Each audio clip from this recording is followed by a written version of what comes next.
When we return to our planet, the High Court may well sentence you to torture. He likes movies, we like movies. Septum Sin versus the world. Septum Sin versus the world. Septum Sin versus the world. Septum Sin versus the world. I'd buy that for $1.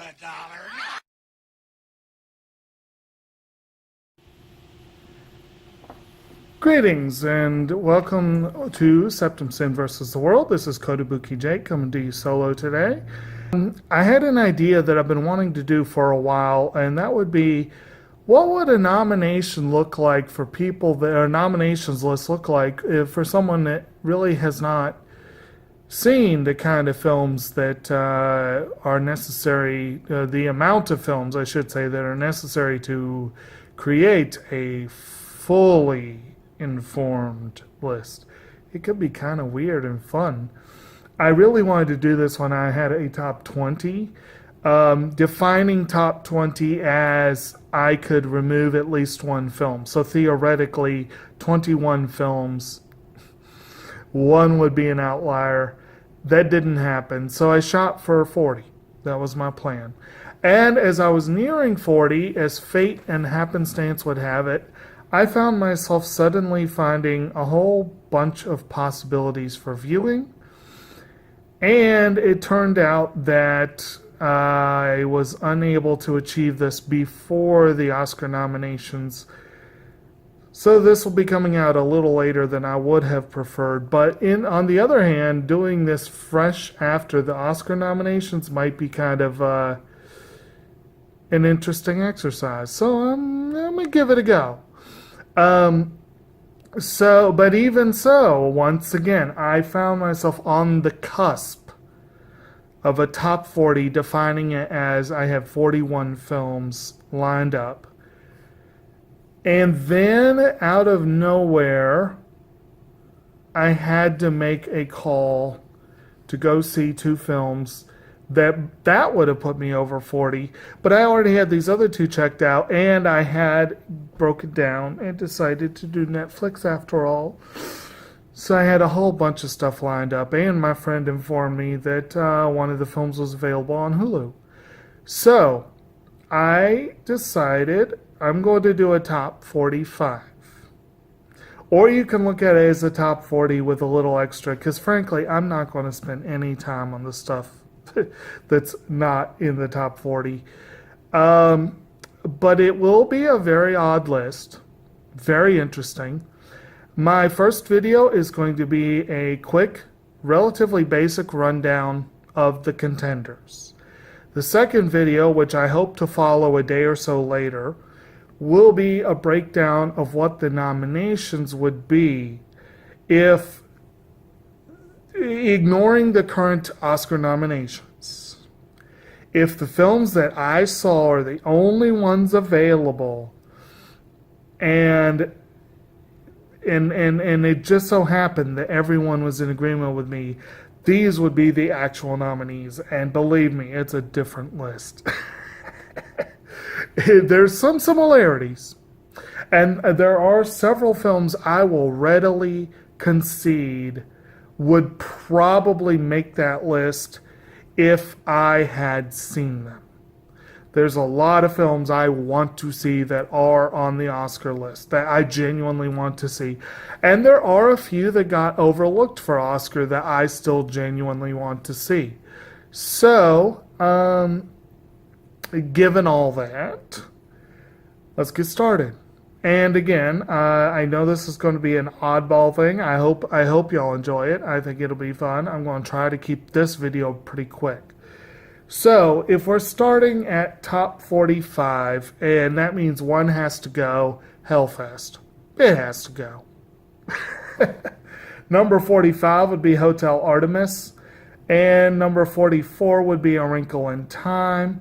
Both of those were severely disappointing films, but they had something to offer. But Hellfest actually exceeded my expectations, but they were rock bottom to begin with. Teen Titans Go to the Movies rings in at 43, The First Purge at 42, and Jurassic World Fallen Kingdom at 41. If you follow this channel, you've already heard me make a few comments on Jurassic World Fallen Kingdom. Some of these actually have potential to rise. I like the Purge series. I've just never seen the first one. I mean, this is the first Purge, but I've never actually seen the Purge. I've only seen the sequels. And I gotta be honest, I talked a lot about Teen Titans Go to the Movies. My hopes were dashed a little bit when I saw it, but it's the kind of film that I have a feeling will grow on you with time. I really do. I feel like deep down in my brain, it'll grow on me. So, the top 40 starts off with a film that's essentially in the same ballpark as the others. It was disappointing, but it was fun, and it was funny. It was just a little raunchier and a little less funny than the first one, and that was Super Troopers 2. It did have its moments, but Number 39 was Tag. That was one of the ones that got added this week. I liked Tag. I thought it was fun. It went over the top. Most of the characters crossed the line into caricatures. Of the bunch, Jeremy Renner was predictably the standout of the cast.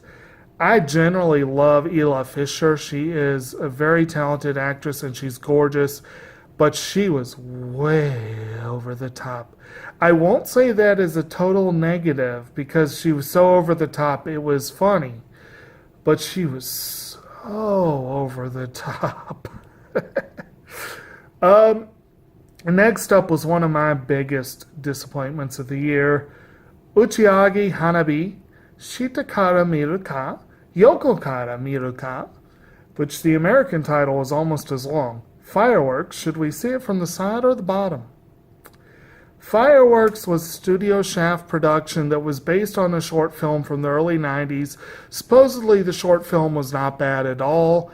The feature-length version, quite frankly, I don't think they added much to it.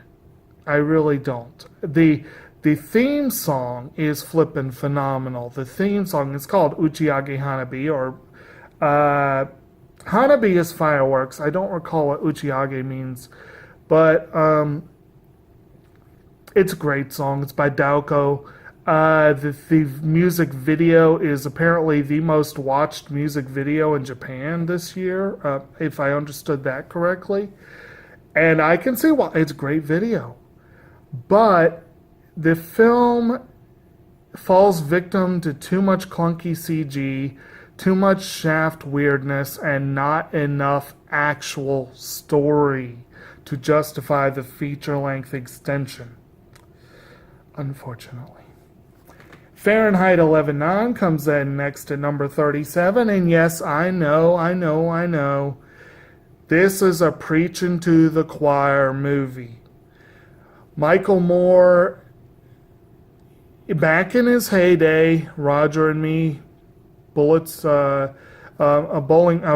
for Columbine, a couple of his films and a couple of the later ones. There's the jury's mixed on Sicko, but I personally thought that it was a return to form for him.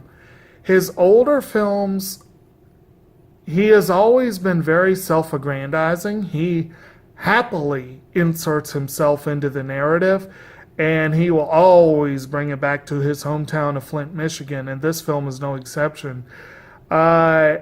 He is very happy to throw himself into the mix, and he does not hold back on his politics.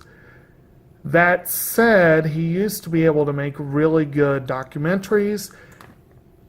His later films have been more propaganda pieces, but to be honest, this one was not much worse than Fahrenheit 9/11. I expected it to be worse in that respect, and it being a polemic, but it was not really.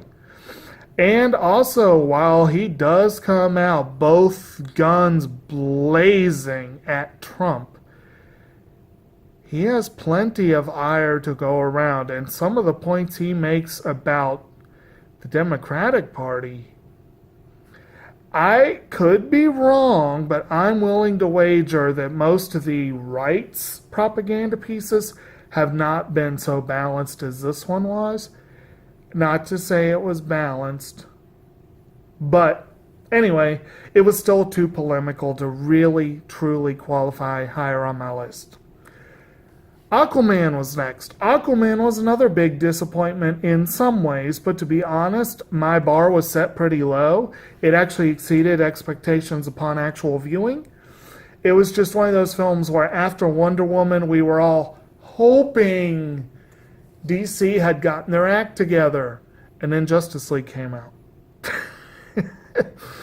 Aquaman was indisputably better than Justice League, and it was more fun. I used to think fun and DC Comics were, or the DCEU would not exist together. That's all Wonder Woman. I still say that's the vibe they should have gone for with Suicide Squad. But they understood, fortunately, that you cannot go super dark gritty with Aquaman and expect to have a decent film. Jason Momoa is not my first pick for Aquaman. I still think he is a very, very, very, very different take on the character than I'm used to. But he has a ball with it. He has a blast. He is having fun in that role, and that fun is infectious. Amber Heard, unfortunately, seems a little stiff and wooden in parts of the film. But as Mira comes to fall for Arthur Curry, you see that in her performance. She actually really, she starts off very stiff, wooden, one note, and as the film goes on, she warms up. And that may have been a choice of her and or the director, James Wan. If it was a choice, I'll give him that. But it's unfortunate that she came off so wooden at the beginning because she's really good later on. Most of the other performances were serviceable. You know, Patrick Wilson was the big dick. And I can't remember the name of the guy that plays Black Manta. He did a fine job. The film did do a fine job with the costuming and the visual effects. And there's a really nice song in it. So I actually thought the film was borderline Oscar worthy, but it got snubbed. Another one that got snubbed, but it wasn't really much of a snub, was Hotel Transylvania 3, Summer Vacation. It continues the Hotel Transylvania line. This, incidentally, is number 35. I enjoyed this series. I really do. I like this series a lot. I'm very fond of it. But I will be honest, this was not one of the best films of the year. But number 35. Number 34 was a weird little strange film that hardly anyone saw called Oh Lucy. And I want to give a shout out. Atsuko Hirayanagi was the director of the film. So if the Academy really, really, really, truly wants to be more inclusive, incidentally, James Wan falls into this category. There are some people the Academy ought to pay attention to. Kayanagi, I mean, she's a woman, first of all, and she's Japanese. And Oh Lucy, which was based on a short film that she had already previously put out. It is a well-made film. It's really interesting. It's really weird, which is one of the reasons why it falls so low on my list. But it's a well-made film. It's about a woman who's played by Shinobu Terajima, who is just she's pushing middle age and life has passed her by. She doesn't get along with her sister, who, in her defense, her sister's a raving... her sister is not pleasant, let's put it that way. And her niece, who's Shioli Shioli. Geez, I'm trying to remember her name. It's strange. Shioli Kutsuna. Sorry about that. Shioli Kutsuna, who also stole the few scenes she was in Deadpool, plays the niece, Miko. Mika.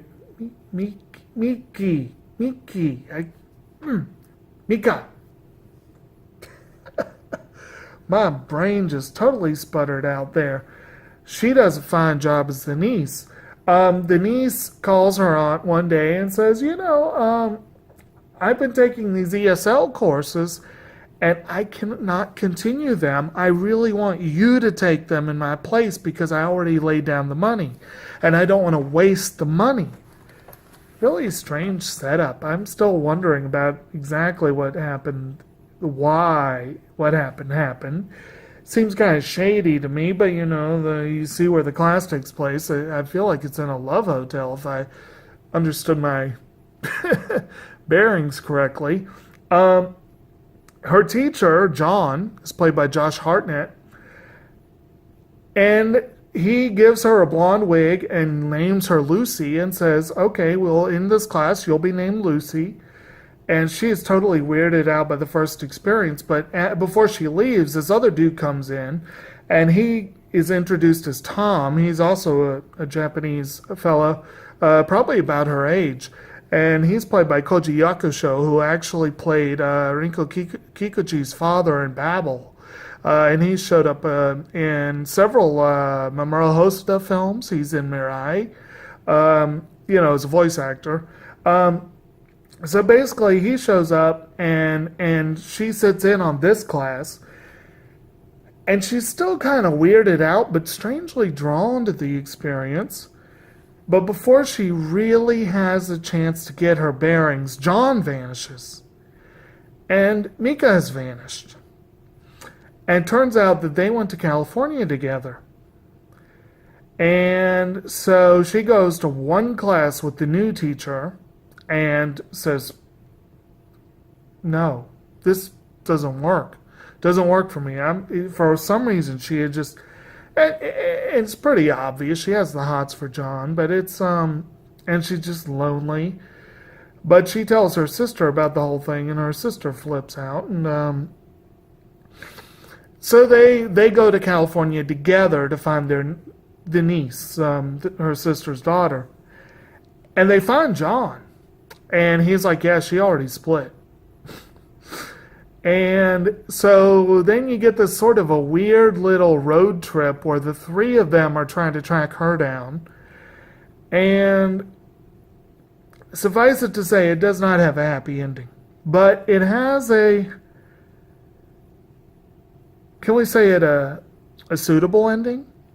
It's a weird film. It features some really impressive parts. A lot of these people are people I think we need to watch. The film itself rated pretty low on my list. Number 33, another disappointment of the year was Steven Spielberg's Ready Player One. Part of that was the fact that I've read the book by Ernest Cline, and I loved it. I really loved it. And the film made a lot of what seemed to be arbitrary changes from the book. Now, in fairness, Cline co-wrote the screenplay with Zach Penn, I believe it was. And, okay, the author has the prerogative to change her own story. But they changed so much. And a lot of it, I don't really feel like they justified some of the changes.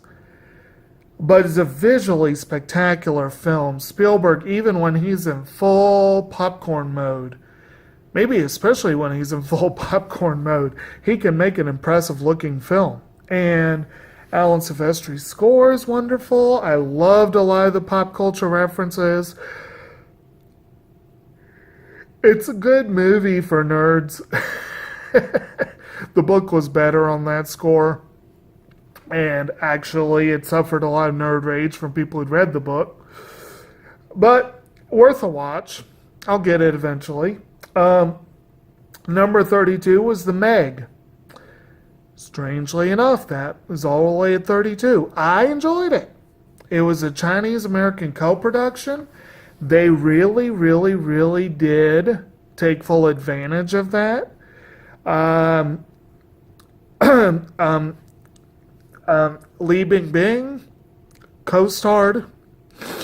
Gorgeous woman, but a really talented actress. Winston Chow, a longtime collaborator of Ang Lee, also co-stars. Plus, you had a very fascinating assortment of American and Western actors, Rainn Wilson, Jason Statham. And I also should mention, as far as the Asian cast, Masaoka. I had no idea he was in the film. Masaoka is, hero. I like hero. The film had a very fascinating soundtrack, great visual effects. Yes, it's essentially a knockoff of the whole idea of Jaws. What shark movie isn't? At this point, honestly, you make a shark movie, it's a knockoff of Jaws on principle. Anyway, I thought it was a lot better than it had any right to be. I thoroughly enjoyed it. Another one that I thoroughly enjoyed, but this was probably the biggest victim of nerd rage this year, was Solo, a Star Wars story. I may get some hate mail for this. I thought Alden Ehrenreich was a decent Han Solo. I don't think he entirely looked the part. Damon Glover was a better visual fit for Lando Calrissian. But I do think they were a good fit character-wise. Woody Harrelson was a fine character in the movie. Paul Bettany was a lot of fun. Visually, it was up to the standard that the current Star Wars movies are up to. It just could not overcome the stigma of being frankly unnecessary and the nerd rage. Number 30 was Whitney, which was about Whitney Houston. Pretty decent documentary. Not earth-shattering, pretty decent. That's all I'd say about that. Number 29, Halloween. Okay, I may get some nerd rage for putting this film so far down, but I am not a big slasher movie person. In my defense, I went to see 2 slasher movies in a row in theaters last fall, the Hellfest and then Halloween. I liked it.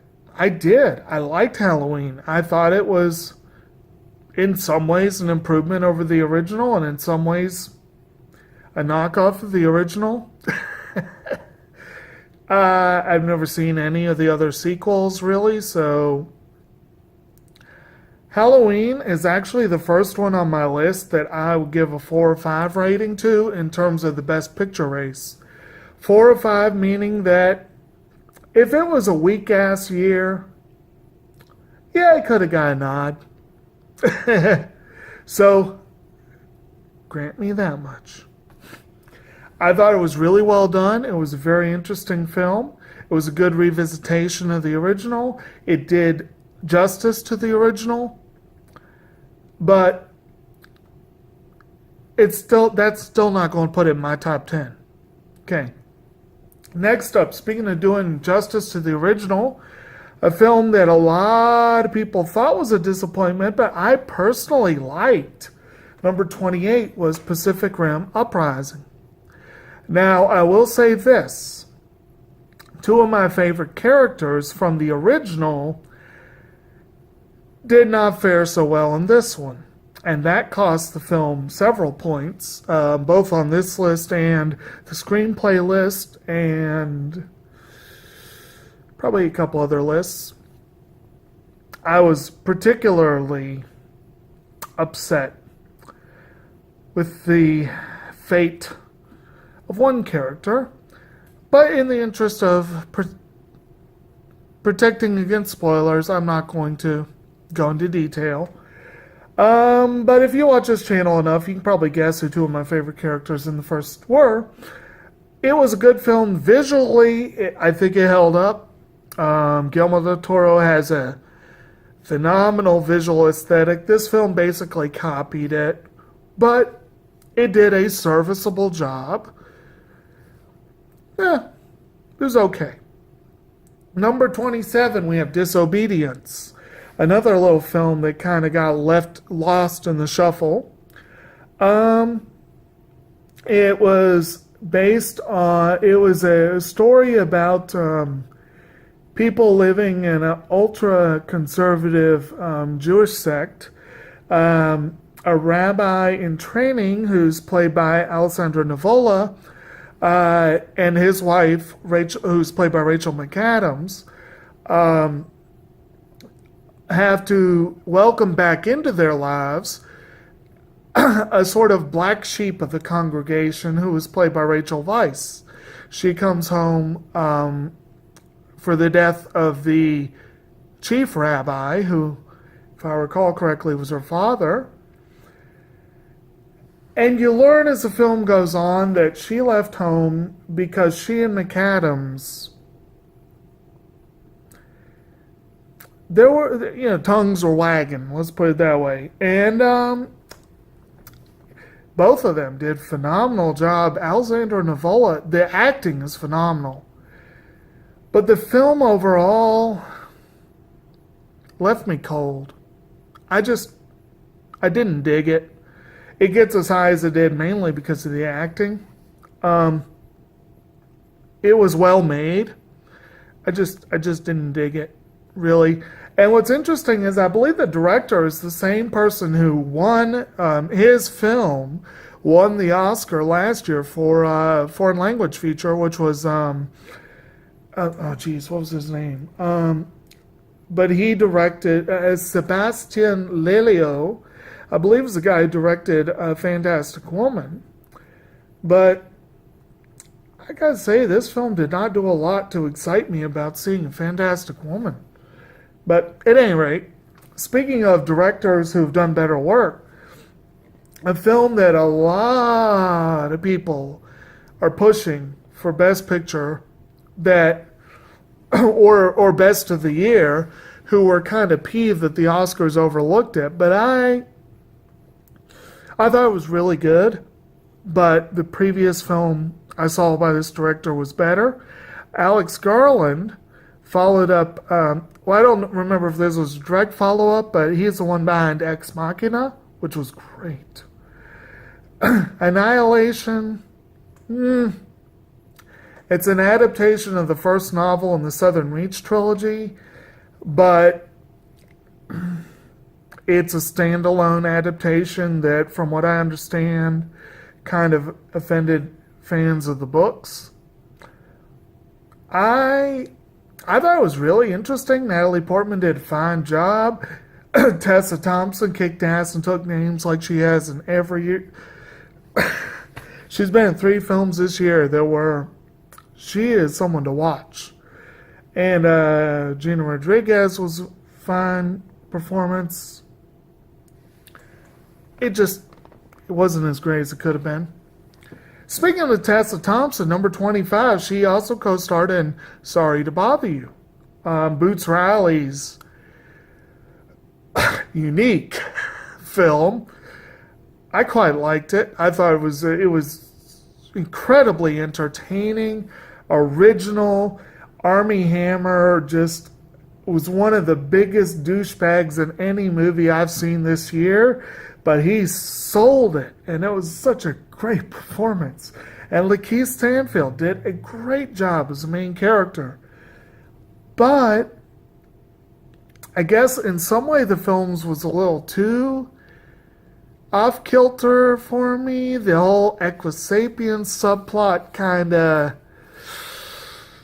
I think if the film had been more of a straight-ahead satire, I might have gotten more out of it. Instead, it went into, holy crap, what the hell is this territory? But it was still really good. All right, so next up we have a film that, well, I guess I neglected to say, I think Ready Player One and Solo were both Oscar nominees for visual effects, if memory serves. So I do believe this is going to be the first significant Oscar nominee on my list, and wouldn't you know, it's also up for visual effects. Damien Chazelle's First Man was number 24. And believe me, that was almost a crushing disappointment for me. Chazelle's first feature film was Whiplash, which was freaking awesome. And then he did La La Land, which was freaking awesome. And I'm like, holy crap, this is going to be like the best director out there. And then I saw First Man. First Man is not bad. Let's back up a minute. It's a very, very, very well crafted film.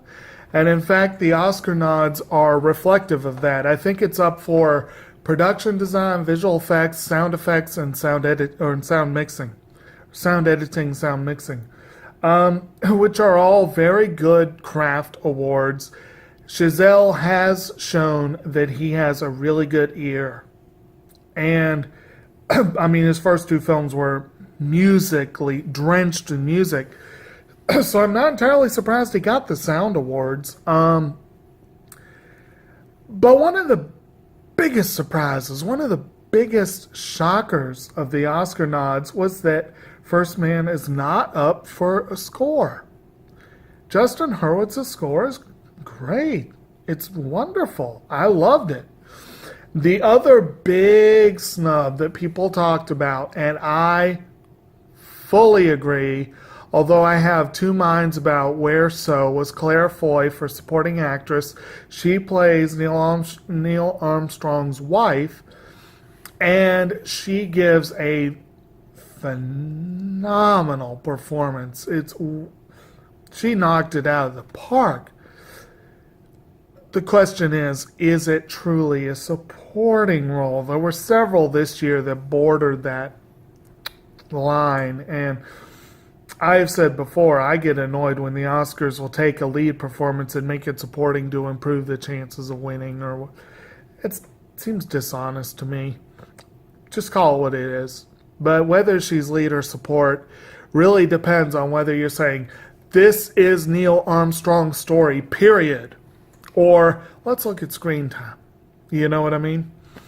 That said, Ryan Gosling as Neil Armstrong spends most of the movie freaking moping around. He gives a really good performance. If you see it as, well, he was supposed to play a very mopey. But you don't really expect Neil Armstrong to be someone who almost never smiled and almost never found fun or delight in anything, except maybe when he was really, truly putting his life on the line. And that's kind of the way he's painted in the film. And a lot of that hangs on Gosling's performance. The supporting cast, most of them do a phenomenal job. Kyle Chandler doesn't get much to do, but he does a great job with it. There were a lot of people in the film that I didn't even realize were in the film until I saw the credits roll. I didn't even recognize Patrick Fugit. And he's not in the film for long, but I didn't even recognize him. The film starts off slow. It does pick up steam. It's worth watching, and it's very well made, but it wasn't entirely my cup of tea. If I want to watch a film about the history of NASA, I'll watch Hidden Figures. There's a lot more entertaining. Then we have number 23, A Quiet Place. A straight-up horror film that got an Oscar nomination. More power to it. It got a nod for sound editing. Personally, I think it probably should have been up for sound mixing because the sound overall was critical in this film. But definitely, if there was a film made with a giant placard around its neck, please, Oscar, pick me for sound editing, this was it. The film is about silence. It literally, the family at the center of the film, literally, silence is staying alive. So this is a film where every single sound was critical. And I will admit, it made for a very interesting movie experience. I give John Krasinski props for directing this film.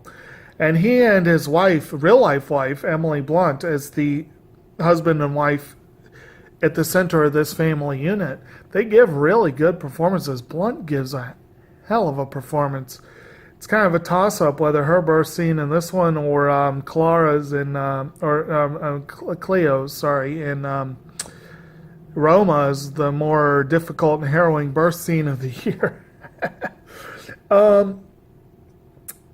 It was very well made and very interesting, and I give the film props. I think Blunt, I do agree with those who think Blunt got snubbed, not getting anything this year.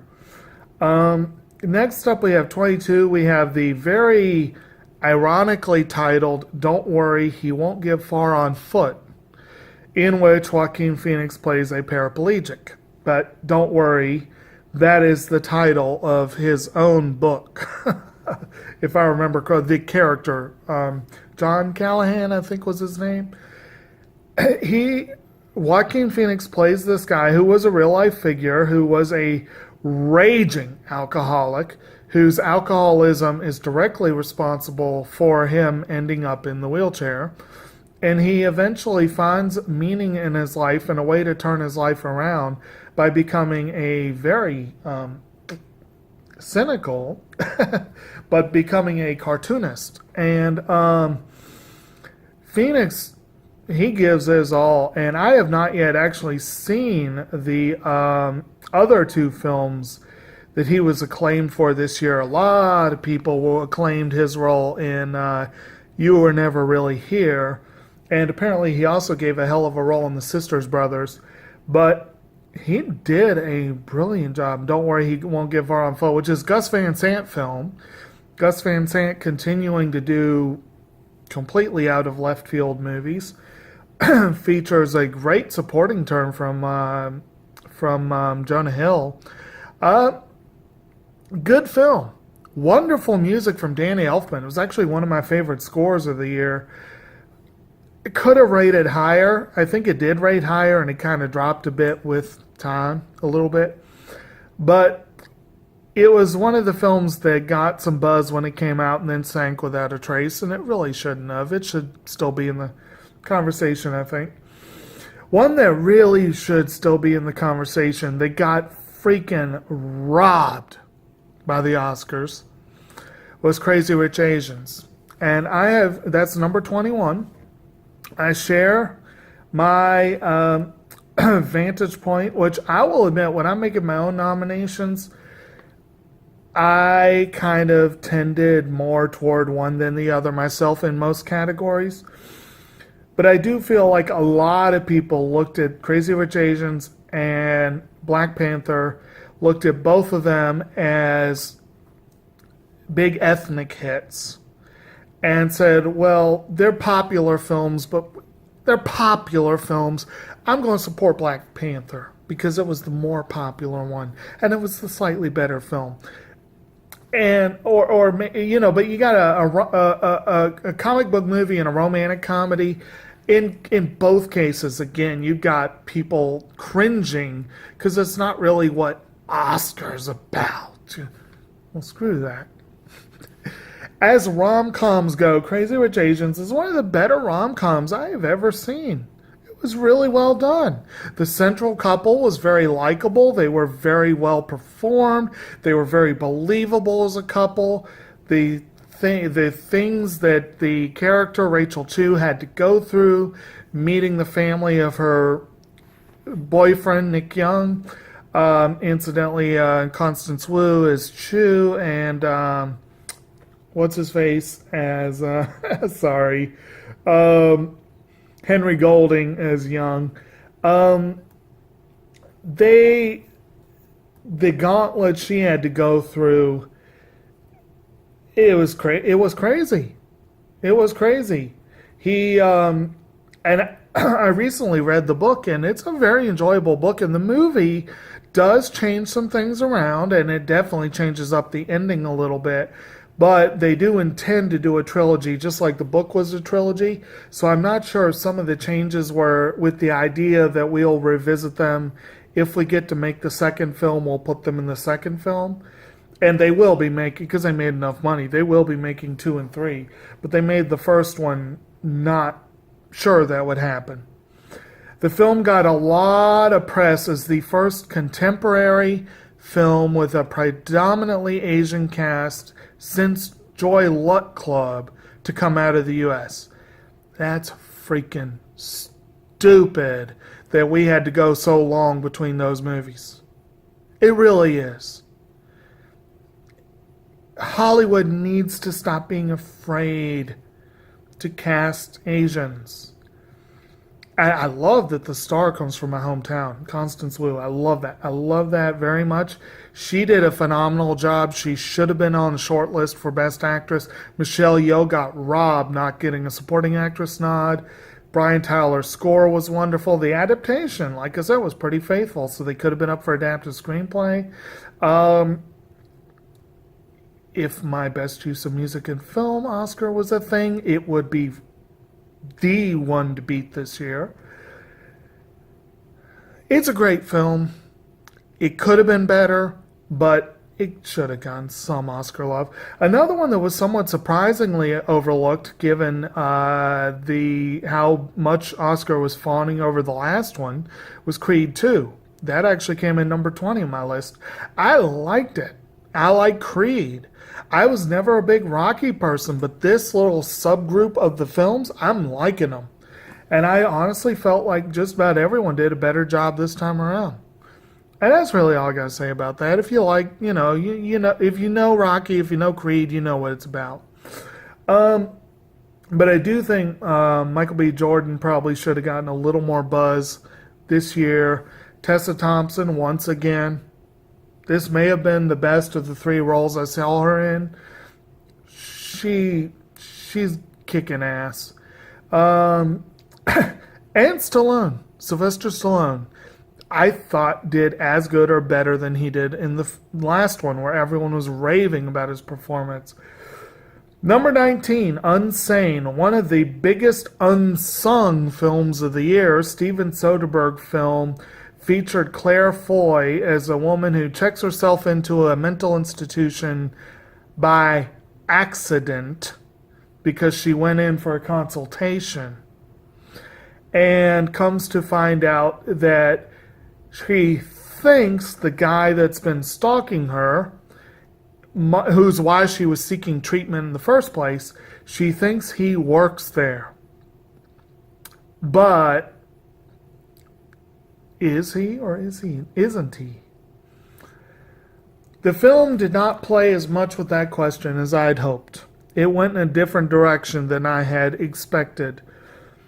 But I like the way it turned out. And Claire Foy, once again, this was like her breakout year, even more than Tessa Thompson. Claire Foy knocked 2 performances out of the park. She was robbed being left out of the conversation for Best Actress. She really was. Whether or not you think her performance in First Man was lead or support, she should have been up for lead actress for Unsane. Number 18, RBG. I always have trouble fully inserting documentaries into my overall list. I'm not sure that they're always entirely accurate how it turns out. I think I got the order right. RBG was very, very, very well-made documentary about a fascinating figure who I, God willing, will still be with us for at least 2 more years. Oh man. But it was a very well made documentary with a great original song that did manage to score an Oscar nod. The film managed to score an Oscar nod, but it wasn't actually by any means my favorite doc of the year. And it, number 18. And of course, it's about RBG, of course, is the notorious RBG, as it were, is Ruth Bader Ginsburg, who is a justice on the Supreme Court. And the film does give some pretty good insight into her own history, but also into the Supreme Court, the current state of the court, and all that kind of stuff. Number 17 was Minding the Gap. This was actually the most recent one I saw, the one that tipped me over into top 45. This was the one I watched on Hulu, and you can watch it on Hulu if you have Hulu. It's actually a Hulu production, but which this is a year where a lot of streaming services got Oscar love. I very much have mixed feelings about this, but apparently the Oscars are still requiring they're still requiring certain rules be followed.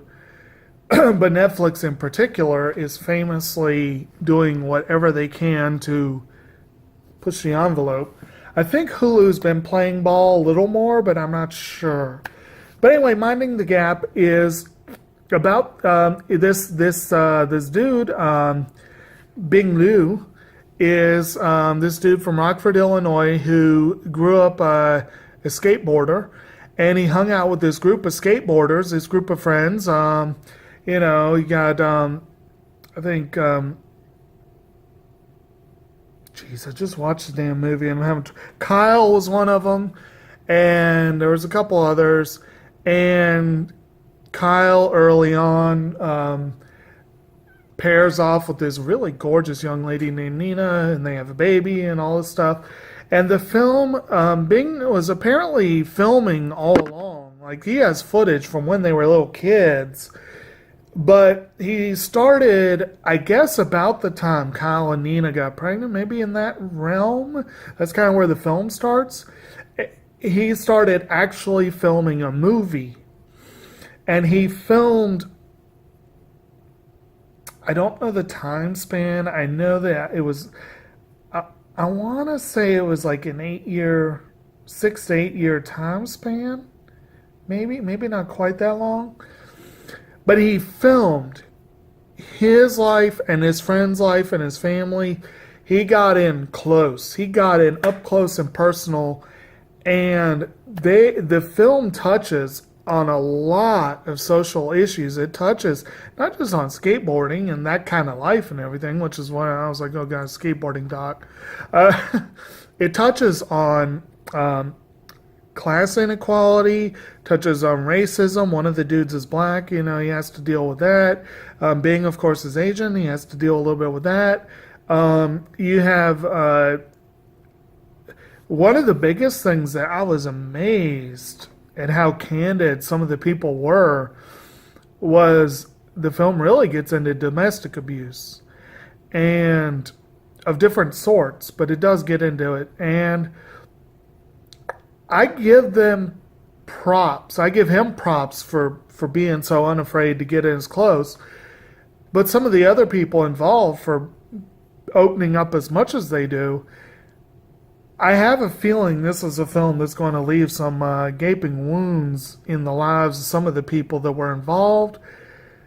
So I have some mixed feelings there, but as an expose of things that are happening around the country that are a big part of the current American experience, I give the film props. It was well done, and this is also up for an Oscar. It was one of the ones that had gotten some buzz, but I hadn't really thought too much on it, and it ended up getting the nod.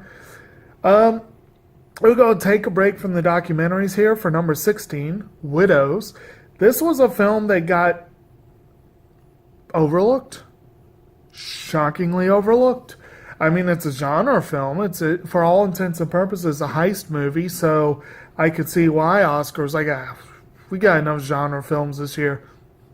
But it was Steve freaking McQueen, the guy from that did 12 Years a Slave. This was a film that he called his labor of love. I don't know if this was every single screening, but the screening I went to, he filmed a little blurb that came on before the movie saying that I wanted to make this film for years and I finally got to. I hope you enjoy it. You know, Steve McQueen, you know, and not just that, he co-wrote the screenplay with freaking Gillian Flynn, the author of Gone Girl. This is one of her first stabs, I think, at a film that's not based on one of her books.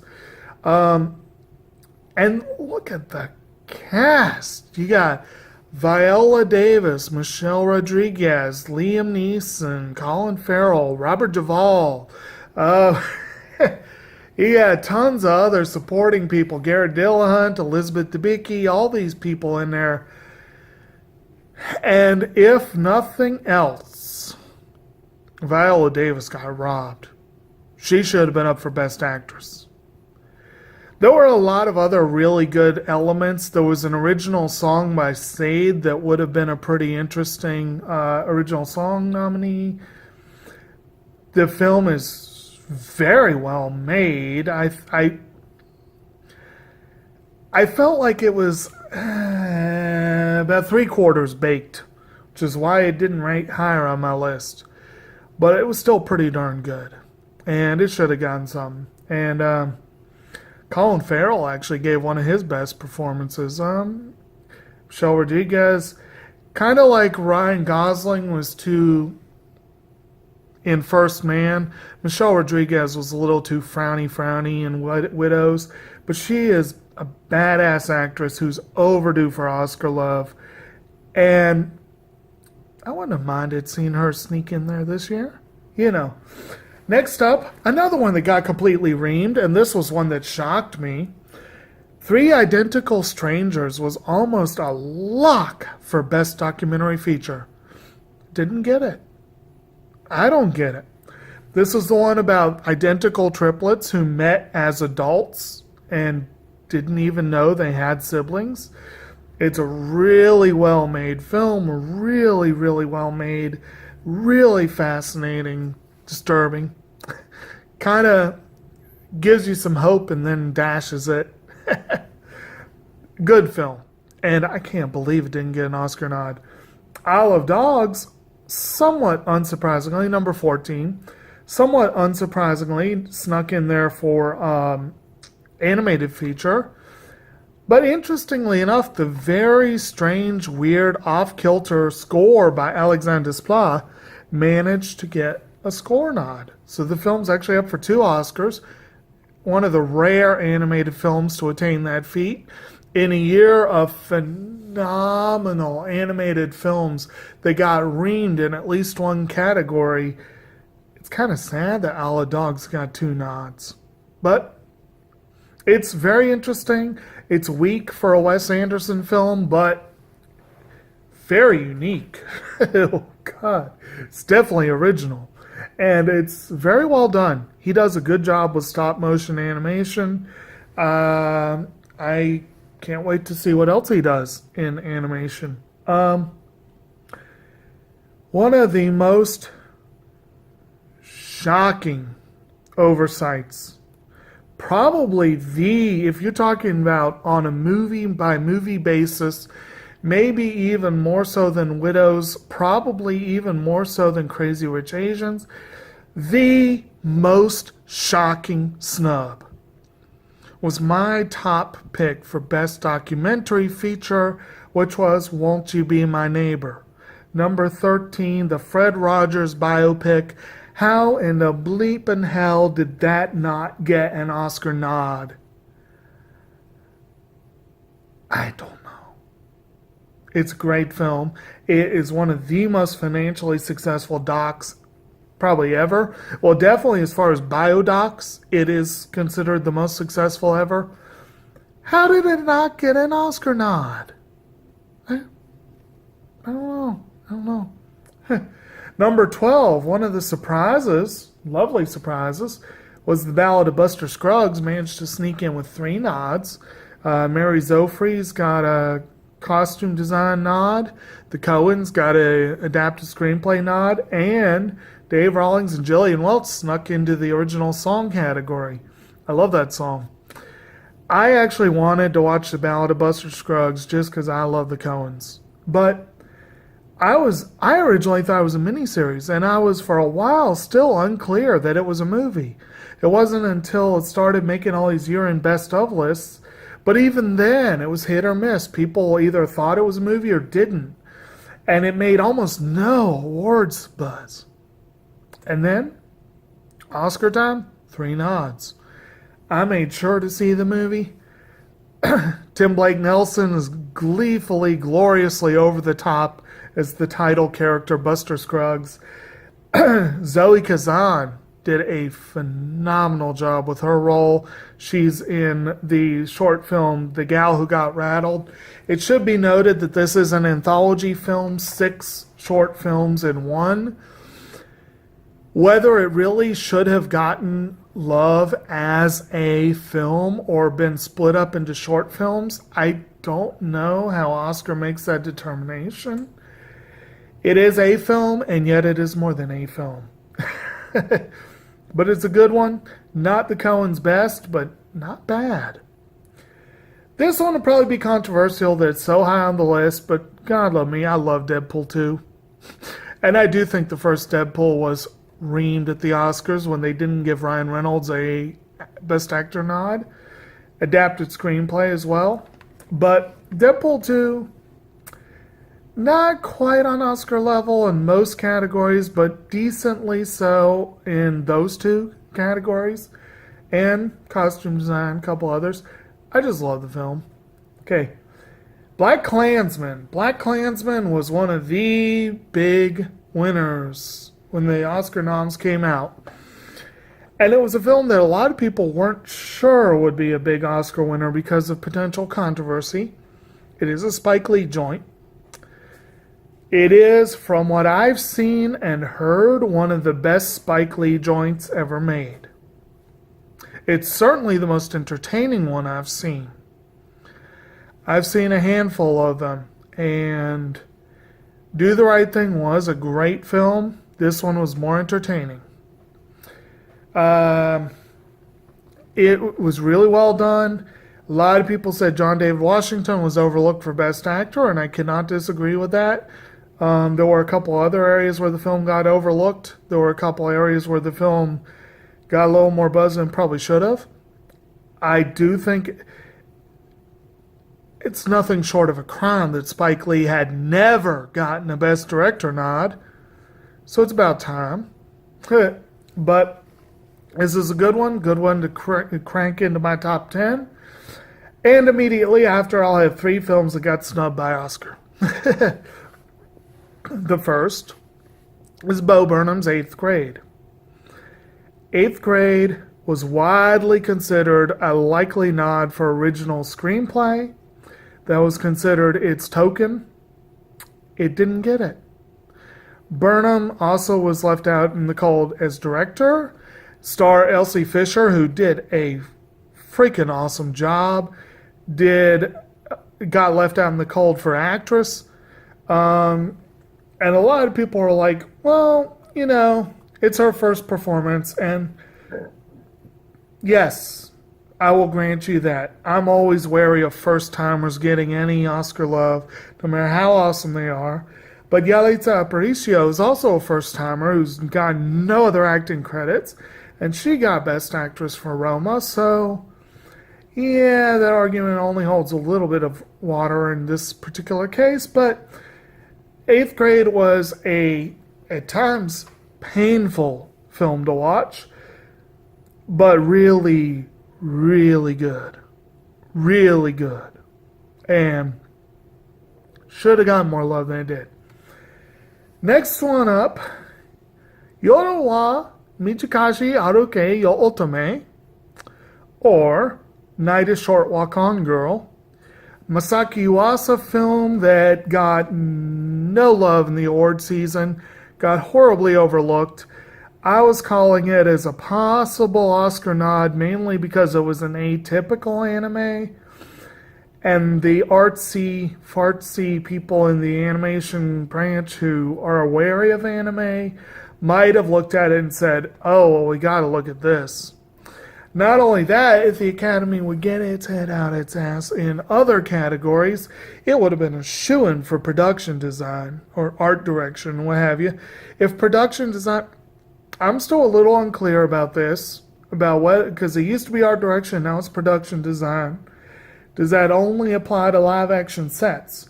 Because if it does, we freaking need an art direction Oscar to come back, because they're not synonymous because of animation. And it's not synonymous with best animation either. There's a difference. This is one that should, if there was an art direction award, this should have been one of the films to beat. So again, if you know different than I do on production design, let me know. But I think the film should have been up for that. It should have been up for animated feature. It's better than Isle of Dogs, no question. Still haven't seen Ralph Breaks the Internet. I want to. But this one should have gotten that. And Masaki Uasa could have been a long shot for director. He should have at least been talked about. I think so. So at any rate, we've got number 7, Ant-Man and the Wasp. I know some of you are probably like, nah, man, I don't know what you're talking about there. I love the movie. I love it. Just because it's the other Marvel film this year does not mean it didn't deserve any consideration. It's almost as good as Black Panther. It's really good. It's really good. It's really fun. It really, if nothing else, all the getting bigger, getting smaller, getting bigger, getting small, all that stuff, that requires some pretty impressive technical work. The visual effects, the editing, the sound mixing and editing. This film should have been a contender in multiple technical categories. Not to mention that in the costume design, potentially. And it was just a good, solid film. Good, solid film. And now we cross over into, okay, I have a rule where, well, I mentioned briefly that a 4-star film is one that could get a nomination, and I'd be cool with that.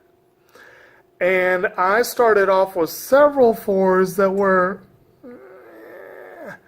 but by the time we got up to, let's say, at least Won't You Be My Neighbor, maybe even a little further down, we're looking at movies that I would not have been upset if they got a Best Picture nod. You know? But then when you get into the 5s, what distinguishes a 5 is this film is so damn good, it could win. That doesn't necessarily mean that it's the one I want to win. I feel like the film is good enough that if it wins Best Picture, I'm cool with that. Which fortunately, the one that's probably going to win the Best Picture is on my list. Number 6, Black Panther. This one has a shot at Best Picture. Probably not going to get it. Again, the Oscars, very stupid and ill-fated attempt to do a popular film Oscar. People were calling it the Black Panther Award for a reason. I mean, this really is the film that I think the Oscars were like, okay, we've got to have one super popular film in a lot of the major categories. So they went with Black Panther. And even so, they still managed to snub it in multiple categories. Michael B. Jordan for supporting actor? Come on. Good choice. Ryan Coogler for director? There were several snubs. They did put it up for several awards. I personally would have put up for quite a few awards. Really good film. Really good film. Next up, we have Roma.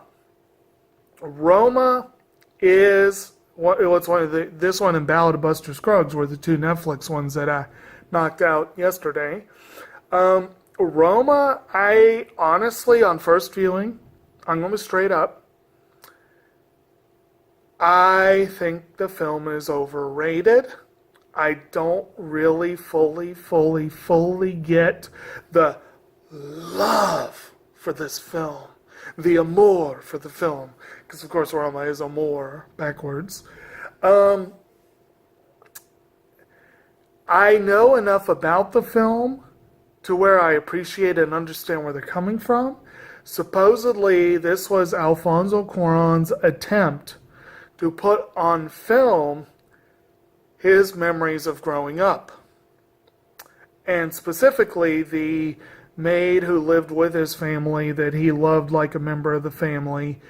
And as a Valentine to one's youth, I fully get why people love Roma. I get that if you look at it through that lens. And I will admit, just looking at it straight without anything else, it's a very, very well made film. Very well made. It's practically flawless from a technical standpoint. The acting is phenomenal. Everything is great. The choice to do it in black and white. I wondered at first because I was like, Mexico's so colorful. Why would you want black and white? But then I was like, but it grew on me. And it's a beautiful film in black and white. It really is. It's a beautiful film. I loved it, but I didn't love it enough for it to be my top film of the year. I have a feeling that it's one that will grow on me. So, and it could be that some of the people that raved about it have seen it multiple times. Who knows? Who knows? It is the most lauded film of the year that I've seen. I have not yet seen The Favorite. I have a much higher opinion of Alfonso Cuarón in general than I do Yorgos Lanthimos, so I was looking forward to Roma a lot more than The Favorite, but we'll see. Next up, number 4. And last night I watched a Screen Junkies video where they put this one in their top 5, and I was like, yeah. Spider-Man Into the Spider-Verse. This was also a surprise. This film was flippin' awesome. Absolutely flippin' awesome. I was not expecting it to be so awesome. I loved it. There were some issues visually. I thought I understand what they did visually, and most of the time it's gorgeous, but to me, some of the after effects, some of the side effects, some of the 3D look, it didn't work for me the way it did for some people. But it's flippin' awesome. Really is. And I think this one should have been up for original song. Should have been more of a contender for original score. Again, that production design thing. Editing. I still say film editing and the sound awards should largely be dominated by animation. Just saying. Anyway, speaking of animation, probably the most visually spectacular animation this year was Incredibles 2. It was my top pick for the year, but the more I'm going on, the more I'm thinking a lot of that must be my love for The Incredibles. The film is very much Incredibles 2. It's a continuation of the story that doesn't add a great deal or break a great deal of new ground, which makes it hard for me to justify rating it above some of the other stuff that's on my list. In fact, Spider-Verse probably could pass it, and Roma could pass it with repeat viewing. But I still flippin' love it. And I don't care what the naysayers say, it deserves its nod for animated feature. I really hope that it goes to one of two others, Spider-Man or the next one I'm going to mention. But I won't be surprised, and I won't be terribly heartbroken if it goes to Incredibles, because, whatever. But the film should have gotten a Best Picture nod. Come on. There were only 8 Best Picture nominees. You had an opportunity for 10. You screwed up. You should go for 10. Because there's plenty of contenders. Anyway, one of them, number 2 on my list, Mirai. Or Mirai no Mirai. Technically, if you want to fully translate it, future of the future, which makes no sense, but if you think that the girl's name is Mirai, it's technically Mirai of the future. Makes more sense. The English title simplifies it by just calling it Mirai. Mamoru Hosoda film about a bratty kid who, through the power of magical realism, learns a lot more than he anticipated about his family and about what being a brat really means to the people around you, about what love really means. It's a coming-of-age tale for a toddler, if you will. A&N once called this the best, I think they called it the best single representation they'd ever seen of how exhausting parenting is. And the film really does show that. But it's just an incredible film. Incredible film. Mamoru Hosoda was criminally overdue to show up at the Oscar party. He should have been there for Summer Wars. And he should have been there again for Wolf Children. He's finally there. And he's going to go home empty-handed because Incredibles. Or maybe Spider-Man. If Spider-Man beats it, okay. If Incredibles beats it, I'll be a little upset. And then finally, number 1. Avengers Infinity War. And I know a lot of you are, what? Just think about it. Just think about what a phenomenal feat of filmmaking that is. It's a phenomenal feat of filmmaking. Joe and Anthony Russo got reamed not getting Best Director nods. And the film probably should have been up for multiple additional awards, including Best Picture. It did get a well-deserved visual effects nomination, but it deserved more than that. And it's also extremely annoying that it basically alone represents for comic book movies in that category. Like I said, Ant-Man and the Wasp and Aquaman, you know, there was more to choose from. But anyway, so that's my list. And I know you're probably thinking, that's a weird list. That's part of the point. I thought it would be cool to see how weird the list would be. So, now I'm going to do a quick run-through of the current Oscar categories and what the nominees would look like based on what I've seen. Okay? And I'm going to try and keep my commentary to a minimum to keep this fast, and because I've already gone through. Best Picture, I've got BlacKkKlansman, 8th Grade, Night of Short Walk On Girl, Ant-Man and the Wasp, Black Panther, Roma, Spider-Man Into the Spider-Verse, Incredibles 2, Mirai, and the winner would be Avengers Infinity War. Best Director, we've got Ryan Coogler for Black Panther, Spike Lee for BlacKkKlansman, Mamoru Hosoda for Mirai, Alfonso Cuarón for Roma. My winner would be Joe and Anthony Russo for Avengers Infinity War. Best Actor, Chadwick Boseman for Black Panther, Ryan Reynolds for Deadpool 2, Michael B. Jordan for Creed 2, John David Washington for BlacKkKlansman, and the winner would be Joaquin Phoenix for Don't Worry, He Won't Get Far on Foot. Best Actress nominees would be Emily Blunt for A Quiet Place, Claire Foy for Unsane, Elsie Fisher for 8th Grade, Yalitza Aparicio for Roma. The winner would be Viola Davis for Widows. Supporting Actor, Andy Serkis for Black Panther, Sylvester Stallone for Creed 2, Josh Brolin for Avengers Infinity War, Adam Driver for BlacKkKlansman, Michael B. Jordan would be the winner for Black Panther. No, wait. Supporting Actor, oops, okay, sorry, Creed 2, no, wait. Black Panther, no, okay, my brain got fried there. Yes, okay, that was correct. That is correct, Alex. Okay, supporting actress.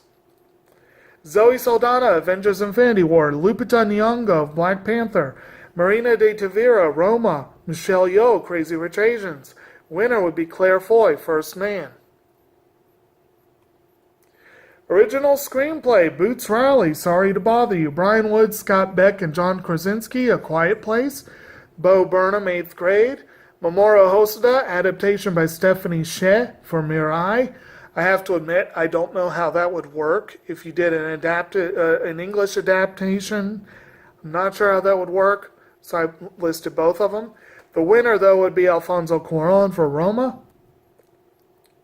Adapted screenplay, Joel Coen and Ethan Coen for The Ballad of Buster Scruggs.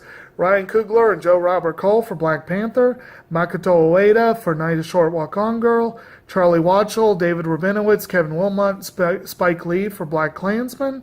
And the winners will be Phil Lord and Rodney Rothman for Spider-Man Into the Spider-Verse. Animated feature, Isle of Dogs, Night, a Short Walk On Girl. Spider-Man Into the Spider-Verse, Incredibles 2, and the winner would be Mirai. Documentary feature, nominees would be Whitney, RBG, Minding the Gap, Three Identical Strangers. The winner would be Won't You Be My Neighbor. Foreign language feature, we have something kind of odd here. We have only 3 nominees, one of which is barely deserving. We have Uchiage Hanabi, Shitakara Miruka, Yokokara Miruka, or Fireworks, which barely deserves, it would be in there as filler. It would be the boss baby of the category. Night, a Short Walk On Girl, and the winner would be Roma. Cinematography, the nominees will be Black Panther, The Ballad of Buster Scruggs, Avengers Infinity War, Ant-Man and the Wasp, and Roma. Art direction, production design. Again, I kind of list it that way. If we're doing straight production design as live action only, then I suppose it would have to be The Ballad of Buster Scruggs, Crazy Rich Asians, Ready Player One, Roma, and Black Panther. But as it stands, it's Ready Player One, Spider-Man Into the Spider-Verse, Roma, Black Panther, and the winner would be Night, a Short Walk On Girl. Costume design. The nominees are Black Klansman, Deadpool 2, The Ballad of Buster Scruggs, Crazy Rich Asians, and the winner would be Black Panther. Again, Crazy Rich Asians got reamed in that category. Totally reamed. Best makeup. Once again, why are there only 3 slots in this category? Why? I don't play with that crap. I give them 5, because why not? So, my list will be First Man, Deadpool 2, Creed 2, Avengers Infinity War, and the clear winner by a mile, and I actually consider this a snub from the Oscars, The Ballad of Buster Scruggs. Okay. Sound mixing. I'd have Night, a Short Walk On Girl, Ant-Man and the Wasp, Roma, A Quiet Place, and the winner would be Incredibles 2. Sound effects editing. First Man, Ant-Man and the Wasp, Roma, Incredibles 2, and the winner would be A Quiet Place. By a mile. Visual effects. Aquaman, Solo, A Star Wars Story, Ready Player One, Ant-Man and the Wasp, and the winner be Avengers Infinity War. Film editing. Night, a Short Walk On Girl, Mirai, The Ballad of Buster Scruggs, Spider-Man Into the Spider-Verse, and the winner would be Ant-Man and the Wasp. Music Original Score. The nominees will be Danny Elfman for Don't Worry, He Won't Get Far on Foot, Michiru Oshima for Night, a Short Walk On Girl, Justin Hurwitz for First Man, Ludwig Göransson for Black Panther, and the winner would be Michael Giacchino for Incredibles 2. Original song. This was actually a really hard one to narrow down because there were a few categories where I had a couple also rans, but I am going with number 5, When a Cowboy Trades His Spurs for Wings. Written by David Rawlings and Gillian Welch, performed by Tim Blake Nelson and Willie Watson from The Ballad of Buster Scruggs. Uta no Kisha, which is translated as Song Train, written and performed by Tatsuro Yamashita from Mirai. All the Stars, written by Kendrick Lamar, Soundwave, Al Shooks, and SZA, performed by SZA, however you say that, performed by Kendrick Lamar and SZA for Black Panther. Familia, by Onika Tanya Maraj, Tinashe Sabanda, Philip Pip Kimbo, Emmanuel Gazme Santiago, and Carlos A. Suarez, performed by Nicki Minaj and Anuel AA featuring Bantu from Spider-Man Into the Spider-Verse, and Uchiage Hanabe, written by Kenji Yonezu, performed by Daoko and Kenji Yonezu from Fireworks. That would easily be the winner. I didn't really talk about the short films. I've only gotten to see at this point one live-action short, the Oscar-nominated film Fauve. Fauve would win by default because there's nothing against it. Documentary short, I've gotten to see 4 of the nominees. The nominees would be A Night at the Garden, Black Sheep, Lifeboat, and my pick to win would be Endgame, but they're all excellent films.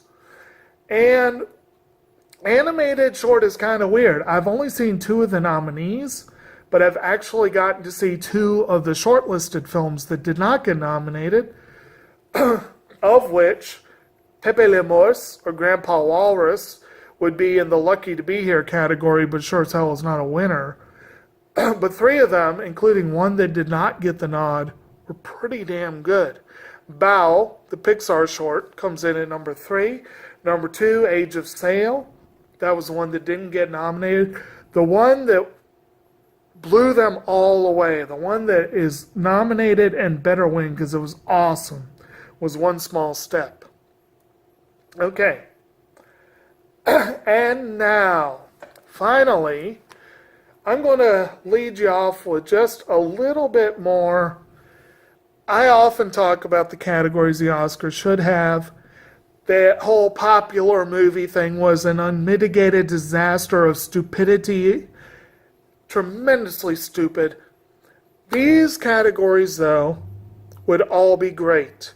And again, if art direction and production design need to be split, that would be one more to add. But this is what I have so far. Best use of music in film. I'm lead off with that because that's the one I always talk about. If that was a thing this year, the nominees would be Ant-Man and the Wasp, The Ballad of Buster Scruggs, Black Panther, Crazy Rich Asians, and the winner would be Spider-Man Into the Spider-Verse. And again, bear in mind, this is including the song choices, the utilization of the original material, the actual in-movie use of music, etc. Best Vocal Acting Male. The nominees will be Mahershala Ali for Spider-Man Into the Spider-Verse, Bryan Cranston for Isle of Dogs, Bradley Cooper for Avengers Infinity War, Jake Johnson for Spider-Man Into the Spider-Verse, and Shameik Moore would be the winner for Spider-Man Into the Spider-Verse. It would dominate those category. Best Vocal Acting Female. The nominees will be Kana Hanazawa for playing the title character in Night of Short Walk On Girl, Lily Tomlin for playing Aunt May in Spider-Man Into the Spider-Verse, Sarah Vowell for Incredibles 2, Holly Steinfeld for playing the most awesome Gwen Stacy ever in Spider-Man Into the Spider-Verse, and Holly Hunter for playing the matriarch of Incredibles 2. She will be the winner. Best Animation. This is distinct from animated feature in that this is actually focused on the art of animation.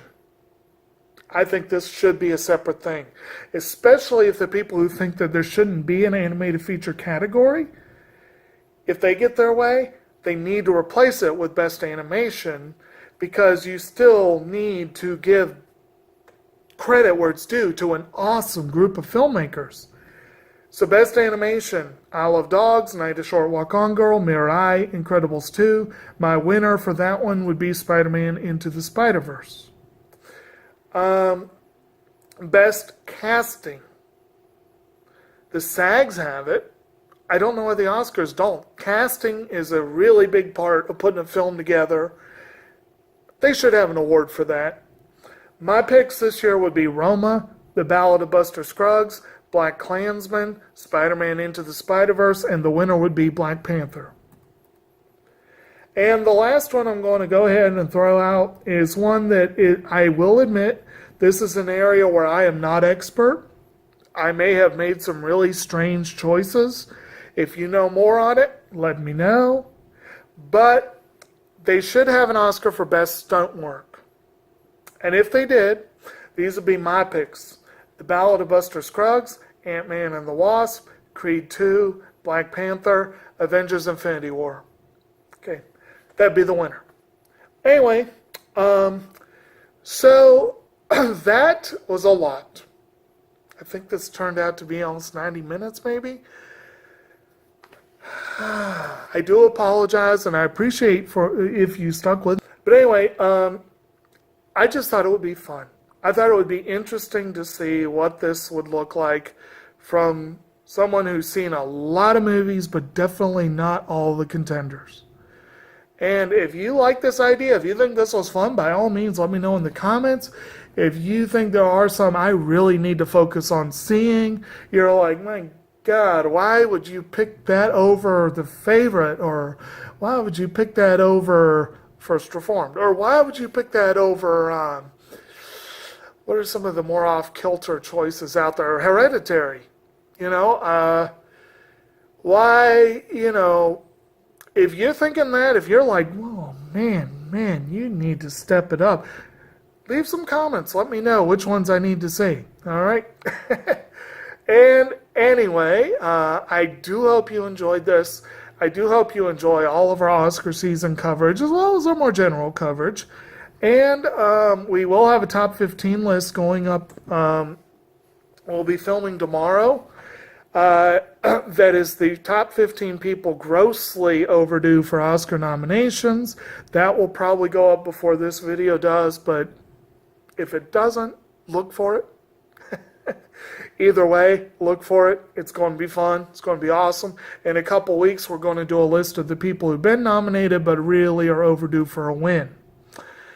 But this time, I really wanted to, you would not believe. Let me show you the list. This is my basic list, and when Septum made his list, he managed to find about 8 or 9 that I had not picked, and I went ahead and snagged a couple of them from my list, but not all of them.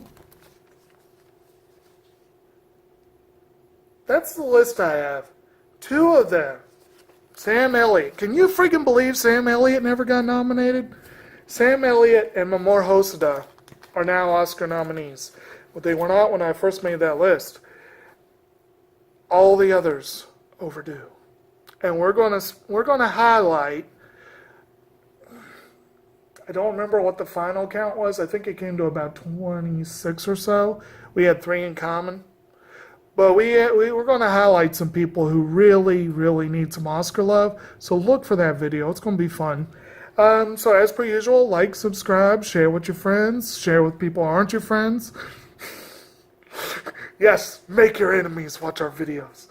And happy viewing. Bye. Goodbye.